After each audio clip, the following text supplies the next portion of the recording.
في الفيديو ده خلينا نتكلم على نظرية مهمة جدا جدا بالتحديد على شخصية بو اللي ظهرت معانا في فيلم شركة المرعبين المحدودة. والنظرية هنا بتتكلم عن فيلم بيكسار بتاع الباندا الحمراء. ولو انت مش عارف حاجة حوالين فيلم الباندا الحمراء فانا عملت ليه اكتر من فيديو هنا على القناة، روح اتفرج عليهم وتعالى شوف الفيديو ده علشان خاطر تفهم الموضوع بشكل اكبر. فخلينا مع بعض كمان نشوف ايه علاقة فيلم الباندا الحمراء بفيلم شركة المرعبين المحدودة. والاغرب من كده ان النظرية بتقول ان بو الطفلة الصغيرة اللي كانت معانا في شركة المرعبين المحدودة كبرت وبقت صاحبة ميلي في فيلم الباندا الحمراء. يعني خلينا نقول باختصار، في ناس بدأت تعتقد ان ابي واحدة من اصحاب ميلي هي في الحقيقة بو وهي كبيرة.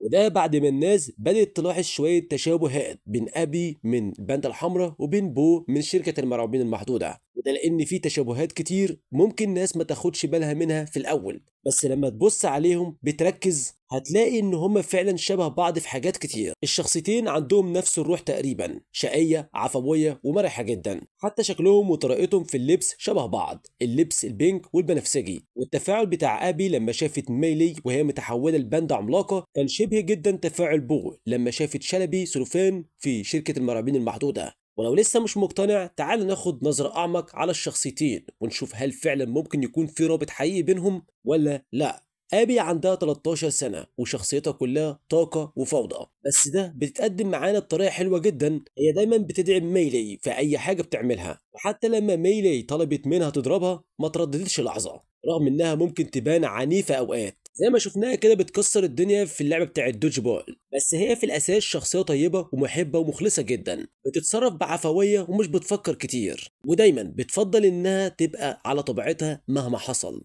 غير كمان هي أول واحدة ضحت بالتذكرة بتاعتها للحفلة بتاعت فور تاون علشان خاطر الباقي يروح. ومن أول ما عرفت إن ميلي بتتحول للباندا الحمراء وهي كانت أكتر واحدة مهووسة بالنفشة بتاعتها ومش قادرة تقاومها. وكمان شخصيتها كلها حيوية وسريعة الاستجابة، وده كان بيخلي ردود أفعالها دايما قوية وواضحة، فبعيد عن فرق السن اللي ما بينهم، واللي على فكرة ممكن يتفسر بسهولة لو عملنا تايم لاين هنشرحه كمان شوية. بو تقريبا هي ابي بالظبط. ابي بتبان ان هي ما عندهاش اي خوف، وده واضح جدا لما شافت ميلي متحوله لباندا عملاقه. ونفس الموضوع كان مع بو اللي ما خافتش خالص من وحش ضخم باسنان حاده ولونه ازرق، رغم ان شكله مرعب، بس كل اللي كانت شايفاه هو شكله لطيف والناعم. في الفيلم بتاع شركه المرعبين المحدوده شفنا بو بتتاثر بسهوله وفي نفس الوقت بتتحمس جدا، وكمان في مره بقت عنيفه خصوصا لما واجهت اندل الوحش اللي كان بيخوفها دايما. ساعتها ضربته ضرب ما خلاهوش عارف ياخد نفسه، وكان بيتحول الوان مع كل خبطه. فقول لي بقى، مش سهل تتخيل ابي تعمل كده علشان خاطر تحمي اصحابها؟ فانا عن نفسي شايف الموضوع منطقي جدا. الاتنين بو او ابي عندهم نفس الجرأة، ما خافوش من حاجات معظم الناس كانت هتخاف منها، وبدل ما يهربوا حبوا الكائنات اللي قدامهم بكل تفاصيلهم. بو اتعلقت بشلبي سلوفان بسرعة رغم ان المفروض كان يخوفها، وابي نفس الكلام. اول ما شافت ميلي على هيئة باندا ضخمة ما خافتش ولا اتوترت، بالعكس كانت مهووسة بيها جدا. والنظرية بتقول ان السبب شجاعة ابي ممكن يكون بسبب علاقتها القديمة بشلبي سلوفان لما كانت طفلة. يعني يمكن علشان خاطر هي اتعودت من وهي صغيرة ان الكائنات الغريبة دي مش لازم تكون مرعبة، بل بالعكس ممكن تبقى طيبة ولطيفة جدا، فعشان كده الموضوع بالنسبة ليها كان عادي جدا. فالإديتور كمان لفت نظر الناس لتشابه الشكل الكبير بين ابي وبو من حيث التصميم الاساسي للشخصيتين. وشهم شبه بعض جدا مش بس في الشكل العام لكن كمان في التفاصيل الصغيرة.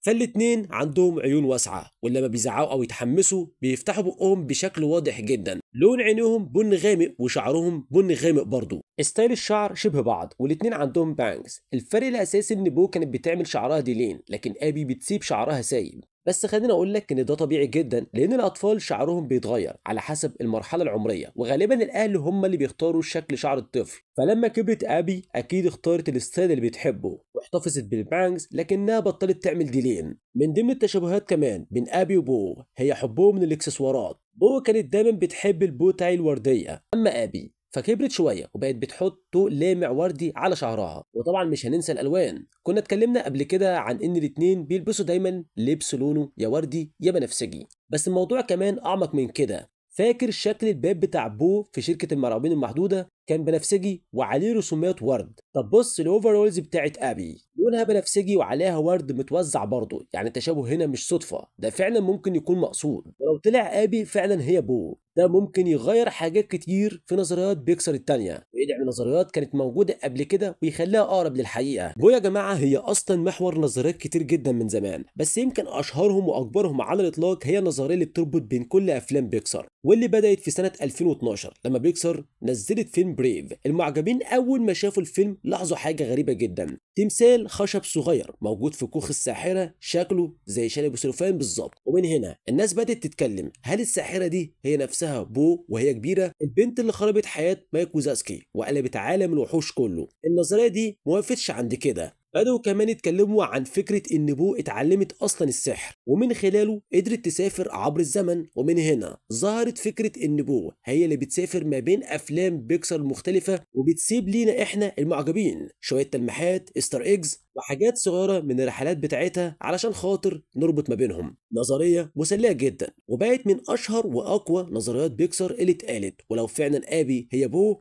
ده يدعم النظرية دي كمان أكتر، لأن في فيلم تيرنينج ريد أو الباندا الحمراء كل الناس عرفت إن ميلي بتتحول لباندا، أكيد فهمت إن في حاجة سحرية بتحصل ومفيش تفسير تاني يخلي إنسان يتحول لحيوان. وطبعا من ضمن الناس دي كانت أبي اللي شبه بو، كانت بتحب النفشة بتاعتها صاحبتها ومهووسة بيها. طيب بقى ايه اللي ممكن يحصل بعد ما ابي او نقول بو اكتشفت ان السحر موجود فعلا؟ لو السحر كان حقيقي، ابي اللي هي بو اكيد كانت هتتجنن تعرف عنه كل حاجة وتبدأ تدرسه بجنون علشان خاطر تلاقي طريقة ترجع بيها وتشوف صديقها القديم شلبي سلوفان مرة تانية. ومن خلال الدراسة بتاعتها للسحر كانت تتعلم ازاي تعمل تعويذات معينة وتخلط كمان مشروبات سحرية. وبعد فترة ممكن توصل لمرحلة إنها تتعلم تسافر عبر الزمن. ومن هنا تيجي النقطة اللي بتربط التايم لاين بتاع أبي بنظرية إن بو هي السحرية اللي ظهرت معانا في فيلم بريف. بمعنى تاني الثلاث شخصيات دول ممكن يكونوا في الحياة شخص واحد بس في مراحل مختلفة من حياتها. السؤال الوحيد اللي فاضل هو ازاي ممكن بو وابي يركبوا على نفس الخط الزمني؟ الحقيقه ده مش غريب في عالم نظريات المعجبين، خصوصا اللي ليها علاقه بعالم بيكسر، لان التوقيت والزمن من اهم العوامل اللي بتحكم النظريات دي. في نظريه الكون المشترك بتاع بيكسر المعجبين حاولوا يرتبوا كل افلام بيكسر على تايم لاين واحد علشان يوضحوا ازاي كلها ممكن تكون مرتبطه ببعض وبتدور كمان في نفس العالم بس في اوقات مختلفه. وده معناه إننا لازم نسأل نفسنا شوية أسئلة، أولهم هل فيلم الباندا الحمراء ينفع يتصنف ضمن تايم لاين بيكسر؟ وثانيا لو حصل هل ده يتماشى مع توقيت أحداث شركة المرعوبين المحدودة؟ فبالنسبة لأول سؤال في الحقيقة الباندا الحمراء ممكن يدخل بسلاسة في تايم لاين بيكسر، فرغم ان الفيلم نزل في سنة 2022 ولكن احداثه اصلا بتدور في سنة 2002 وده بيخليه يجي مباشرة بعد فيلم توي ستوري 2. وده طبعا منطقي جدا خصوصا لما تبص على الستيكر اللي على سكيب بورد مريم هتلاقي عليه الشعار بتاع باز يطير من ستار كوماند. اما بالنسبه لشركه المرعوبين المحدوده فالتوقيت بتاعه مش واضح بنفس الشكل، الفيلم نفسه ما قالش صراحه احداثه كانت في اي سنه وكل اللي نعرفه ان هو اتعرض سنه 2001. بس لو افترضنا ان احداث الفيلم كانت في 2001 ده هيبوظ التايم لاين تماما ويخلينا ننسى فكره ان بو وابي هما نفس الشخص، لان مفيش اي منطق يخلي بو اللي كانت طفله صغيره في 2001 تبقى مراهقه في سنه 2002، مش صح برضه؟ بس الحلو في النظريه دي ان احداث فيلم شركه المرعوبين المحدوده مش بالضروره حصلت في 2001 رغم ان الفيلم نزل وقتها. طبقا لنظريه بيكسر شركه المرعوبين المحدوده في الحقيقه احداثه بتحصل في المستقبل البعيد حوالي سنه 3100 تقريبا. فمن هنا لازم نسال نفسنا السؤال المهم، لو بو كانت طفله في سنه 3100 فازاي بو تبقى مراهقه في سنه 2002 وهي كانت طفله صغيره في 3100؟ بصراحة المعادلة دي أسوأ من اللي قبلها، لكن زي ما قلنا نظرية بيكسر عندها رد منطقي. في شركة المرعوبين المحدودة بيتهيأ إن التكنولوجيا اللي بيستخدموها في الأبواب مش بس بتنقلهم من مكان لمكان لكن كمان بتنقلهم عبر الزمن بعد ما البشر انقرضوا في المستقبل البعيد. الوحوش لسه كانوا محتاجين طريقة يحصلوا بيها صرخات الأطفال علشان خاطر يستخدموها كمصدر للطاقة اللي بتشغل المدن بتاعتهم، فعشان يحققوا ده كان لازم يخترعوا طريقة يرجعهم لورا في الزمن عشان يقدروا يجمعوا الصرخات دي من الأطفال الحقيقيين.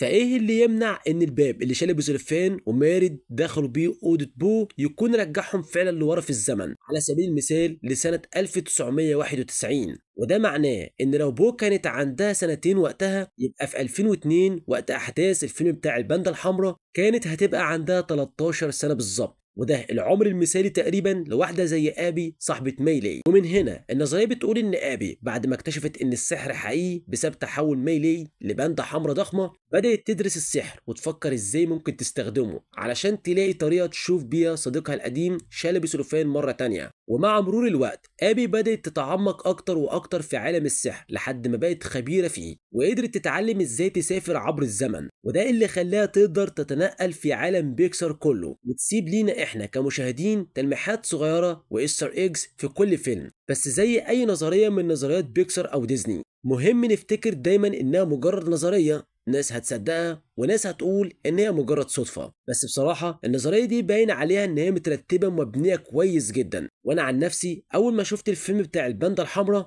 ابي فكرتني فورا ببو، خصوصا في طريقه تفاعلها مع ميلي وهي باندا. وكالعاده هستنى رايك في الكومنتات، شايف فعلا ان ابي وبو ممكن يكونوا نفس الشخصيه، ولا شايف ان دي كلها تشابهات عاديه ومفيش علاقه بينهم؟ وفي النهايه ما تنساش سبسكرايب، لايك، شير، كومنت، واشوفكم الفيديو اللي جاي. سلام.